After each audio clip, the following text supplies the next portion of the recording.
जब मंगला जी की किडनी का ऑपरेशन हुआ तो पॉलिसी बाजार की टीम ने हॉस्पिटल पहुंचकर 18 लाख रुपए का क्लेम अप्रूव करवाने में पूरी हेल्प की। बीमारी में हेल्थ इंश्योरेंस ही काम आएगा। पॉलिसी बाजार पर 1 करोड़ का हेल्थ इंश्योरेंस सिर्फ 360 रुपए महीने से शुरू। बहुत ट्रैवल करते हो? थोड़ा बहुत। थोड़ा नहीं, बहुत। ए, तेरे सेल में बताना इसको। अरे छोड़ ना। अरे बता ना। In London winter with a hot cup of tea near the marvelous Big Ben. It's stupendo Italiano pizza at Leaning Tower of Pisa. फिर पधार जे राजस्थान में दाल बट्टी चूरमा बीकानेर रसूरमा। अफोर्ड कैसे कर लेते हो, might? Agoda. Book now and get a low ride. पाइए कमाल के prices across 3.9 million hotels and homestays. Agoda. दुनिया देखो कम दाम में। Of frontier technologies like AI are raising financial stability concerns. Amidst heightened volatility in capital flows and exchange rates, coupled with constrained policy space, central banks of emerging market economies have a tougher task to stabilize their economies against global spillovers. In this global milieu, the Indian economy presents a picture of strength, stability, and opportunity. First, strength comes from the strong balance sheets of the 5 major sectors: corporates, banks, households, government, and the external sector. Second, there is stability on all 3 fronts: price, financial, and political, providing policy and economic certainty in this dynamically evolving global economic order. Third, the Indian economy offers immense opportunities to investors, both domestic and foreign, through 3 Ds: demography. We have a high proportion of the working age population which is growing. It is becoming more literate, it's becoming more educated, more skilled, urbanized. Then there is the third D, the second D, the digitalization. We have very advanced and sophisticated public digital infrastructure. And domestic demand is the third D, which we are talking about over here, which is very important given the trends of deglobalization. This 5x3x3 matrix of fundamentals provides the necessary core strength to cushion the Indian economy against global spillovers and propel it to grow at a faster pace. We are already growing at a very fast pace. 6.5% is the highest, not only last year amongst major economies, but even in the last decade. Of course, we aspire to grow at a higher rate, and we are making all efforts in our vision of a Viksit Bharat by 2047. I now come to the Monetary Policy Committee decisions. The Monetary Policy Committee met on the 4th, 5th, and 6th of June, that is today, to deliberate and decide on the policy repo rate. And after a detailed assessment of the evolving macroeconomic and financial developments and the economic outlook ahead, the MPC decided to reduce, which is widely expected, the policy repo rate under the liquidity adjustment facility by 50 basis points to 5.5%. I repeat, the reduction recommended by the MPC is for 50 basis points to 5.5%. This is with immediate effect. Consequently, the standing deposit facility rate, which is the STF rate, shall stand adjusted to 5.25%. And the marginal standing facility MSF rate and the bank rate shall stand adjusted to 5.75%. I shall now briefly set out the rationale for these decisions. Inflation has softened significantly over the last 6 months from above the tolerance band in October 2024 to well below the target. Latest numbers are 3.2%, with signs of a broad-based moderation. The near-term and the medium-term outlook now gives us confidence of not only a durable alignment of headline inflation with the target of 4%. You are aware we had earlier projected for this year an average inflation of 4%. As excluded in the last meeting, but also the belief that during the year it is now likely to undershoot the target at the margin. While food inflation outlook remains soft, core inflation is also expected to remain benign, with easing of international commodity prices in line with the anticipated global growth slowdown.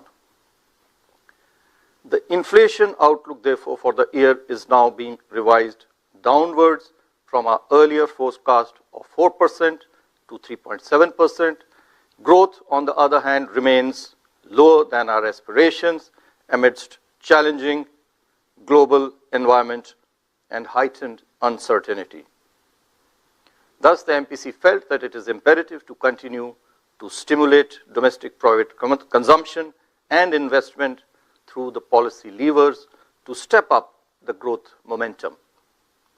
This changed growth inflation dynamics calls for not only continuing with the policy easing, but also the MPC felt front-loading the rate cuts to support growth. Accordingly, the MPC voted to reduce the repo rate by 50 basis points to 5.5%, as already mentioned. After having reduced the policy repo rate by 100 basis points in quick succession since February 2025, the Monetary Policy Committee also felt that under the present circumstances, monetary policy is now left with very limited space to support growth. Hence, the MPC also decided to change the stance from accommodative to neutral. From here onwards, the MPC will be carefully assessing the incoming data and the evolving outlook to chart out the future course of monetary policy in order to strike the right growth-inflation balance. The fast-changing global economic situation too necessitates continuous monitoring and assessment of the evolving macroeconomic outlook. I will now come to the assessment of growth and inflation. First, growth. The provisional estimates released by the National Statistical Office placed India's real growth in 24-25 last year at 6.5%. During 25-26 so far, domestic economic activity has exhibited resilience. Agriculture sector remains strong with a very good harvest in both the Kharif as well as Rabi cropping seasons. The supply of major food crops is comfortable. The reservoir levels remain healthy. The highest procurement of wheat in the last 4 years provides a comforting stock position. Industrial activity is gaining gradually, even though the pace of recovery is a little uneven. Services sector is expected to maintain momentum. PMI services stood strong, as you are aware, at 58.8 in May 2025, indicating a very robust expansion in activity. On the demand side, private consumption, which is the mainstay of aggregate demand, about 56% of the total GDP, remains healthy with a gradual rise in discretionary spending. Rural demand remains steady while urban demand is improving.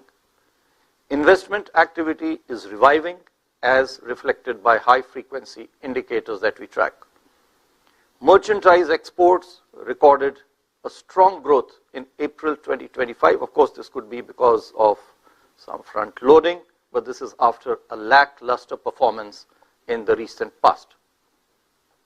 Non-oil, non-gold imports posted a double-digit growth, reflecting buoyant domestic demand conditions.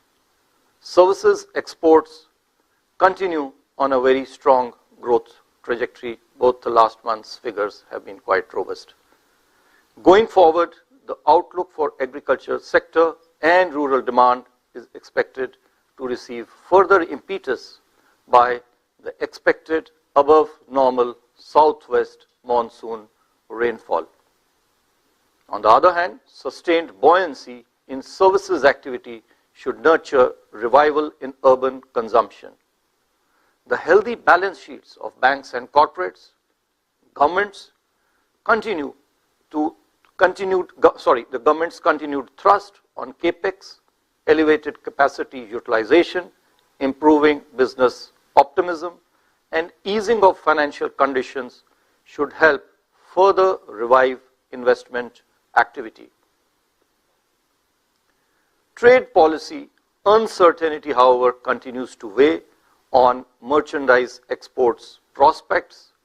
The conclusion of the free trade agreement with the United Kingdom and the fast progress that is being made in our negotiations with other countries, on the other hand, should provide a fillip to trade.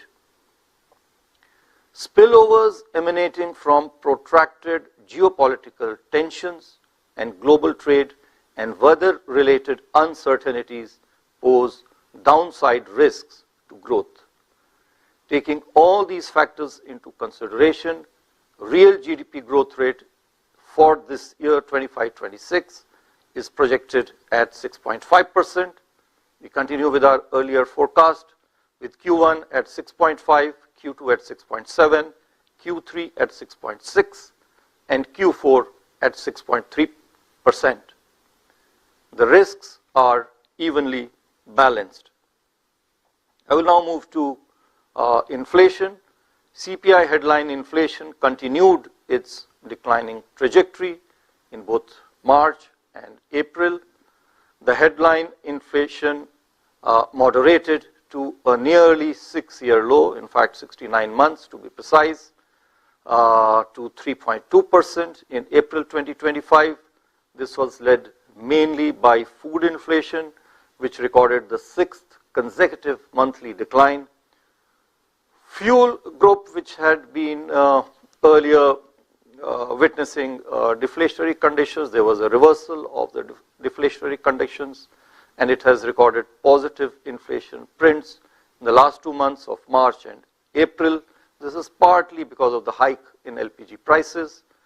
Core inflation remained largely steady and contained during March and April, and this is despite the increase in gold prices, which exerted an upward pressure. The outlook for inflation provides towards benign prices across major constituents. The record wheat production and higher production of key pulses in the Rabi crop season should ensure adequate supply of key food items.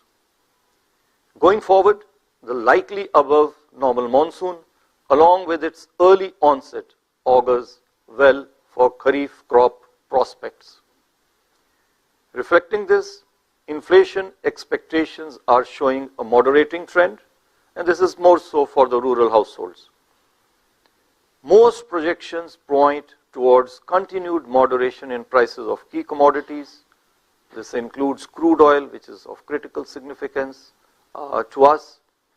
Notwithstanding these favorable prognoses, we need to remain watchful of weather-related uncertainties and the still evolving tariff-related concerns with their attendant impact on global commodity prices. Taking all these factors into consideration and assuming a normal monsoon, CPI inflation for the financial year 25-26 is now projected at 3.7%, as I mentioned earlier. This is a downward revision from our earlier forecast of 4%. We are projecting inflation for Q1 at 2.9%, Q2 at 3.4%, Q3 at 3.9%, and Q4 at 4.4%. The risks are evenly balanced. I'll now come to the external sector.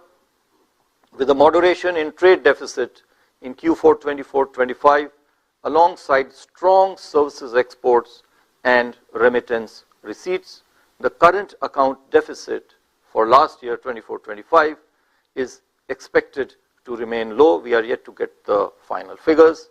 Furthermore, despite rising geopolitical uncertainties and trade tensions, India's merchandise trade remained robust in April 2025. As imports grew faster than exports, trade deficit, however, widened during the month, which is the month of April.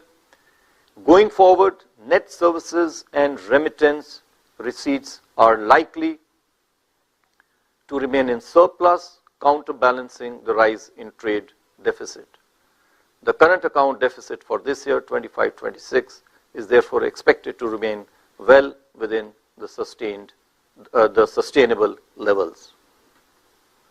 On the financing side, in 24-25, foreign portfolio investment to India dropped sharply to 1.7 billion US dollars, as foreign portfolio investors booked profits in equities. Net foreign direct investment, FDI, too moderated. I would like to take a moment over here because there has been large and widespread commentary on this moderation of net FDI. Now we look at net FDI primarily because of our concern regarding foreign exchange reserves, where the net becomes important. It's not only the net the inflows but also the outflows, which actually lead to either an accretion or a depletion in the foreign exchange reserves. However, when it comes to investment, then it is the gross FDI which is actually important, and gross FDI last year actually increased quite sharply. 14% is a very robust growth that we had, 81 billion US dollars.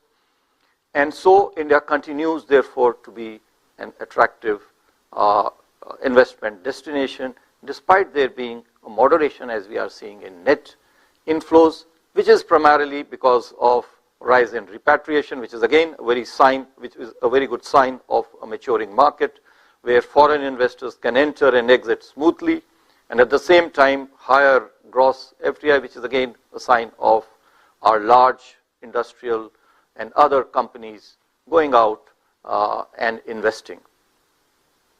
So on the whole, gross FDI is high, which indicates that India continues to be a good and attractive investment destination. External commercial borrowings and non-resident deposits, on the other hand, witnessed higher net inflows compared to the previous year, as on May 30, 2025, India's foreign exchange reserves stood at 691.5 billion US dollars. These are sufficient to fund more than 11 months of goods imports and about 96% of external debt outstanding.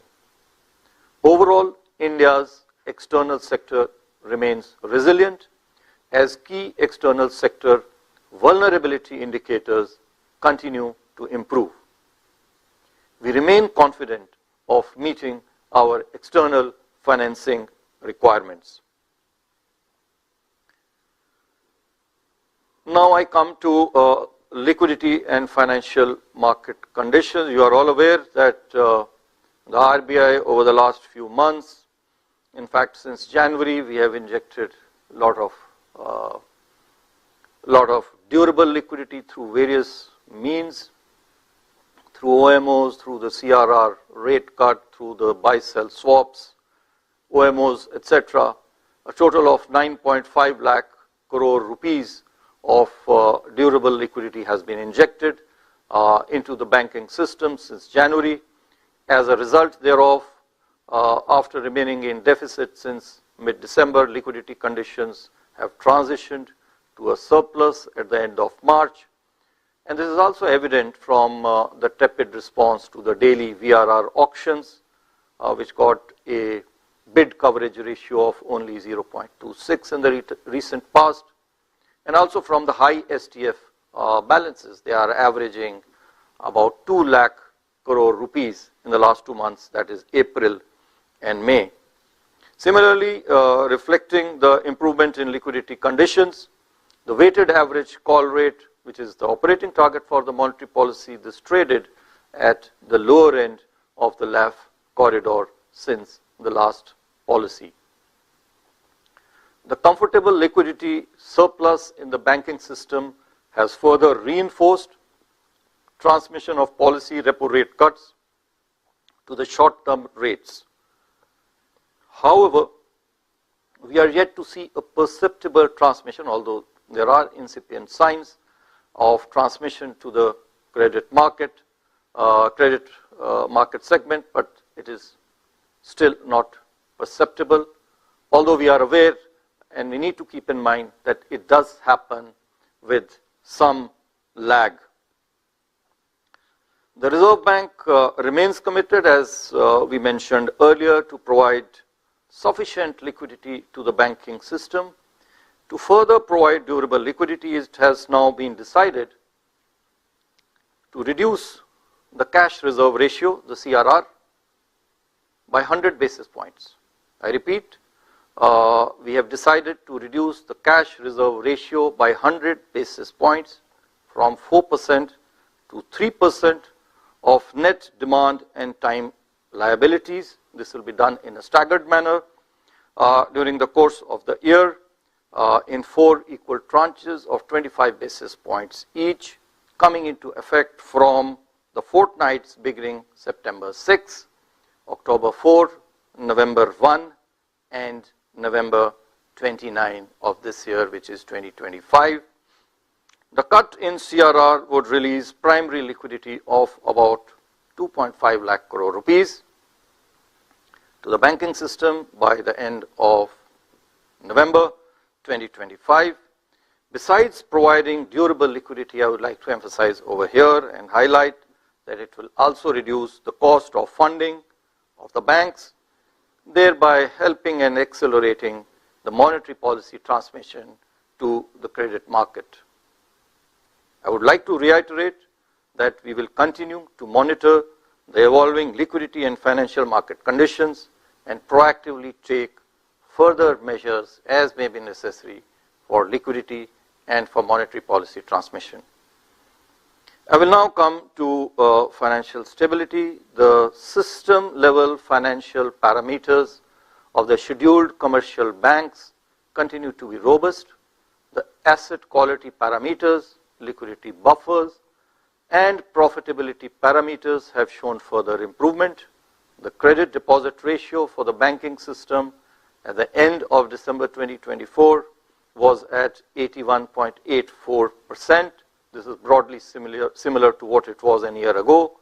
Similarly, the system level parameters of NBFCs are sound with comfortable capital position and improved GNPA ratios. The stress witnessed earlier in retail segments like unsecured personal loans and credit card receivables portfolio has abated, while the stress in microfinance segment is still persisting. Banks and NBFCs active in these segments, however, are already recalibrating their business models, strengthening their credit underwriting practices, and stepping up their collection and recovery efforts to avoid any excessive buildup of risks on this front in future. I now come to the end of my statement. On both inflation and growth fronts, the Indian economy is progressing well, and it is broadly on expected lines, and this is despite the huge uncertainty that the global uncertainty that we have. Strong macroeconomic fundamentals and benign inflation outlook provide space to monetary policy to support growth while remaining consistent with the goal of price stability. As global environment remains uncertain, it has become even more important to focus on domestic growth amidst sustained price stability. Accordingly, today's monetary policy actions should be seen as a step towards propelling growth to a higher aspirational trajectory. Here I would also like to highlight that there is no tussle between price stability and growth in the medium and long term. Price stability preserves purchasing power. It imparts certainty to households as well as to businesses in their savings and investment decisions, and it ensures congenial interest rate and financial conditions, all of which foster consumption, investment, and overall activity and therefore growth. Moreover, this is crucial for equitable growth and shared prosperity because its absence is disproportionately burdensome on the poor. I must also add over here that while price stability is a necessary condition, it is of course not sufficient to ensure growth. A supportive policy environment is vital. And this is even more important during periods of high uncertainties such as the current times that we are witnessing. At the Reserve Bank, therefore, while price stability remains the focus of monetary policy, we are not oblivious to putting in place complementary monetary as well as credit policies and regulations that support growth and prosperity. Thank you, Namaskar, and Jai Hind.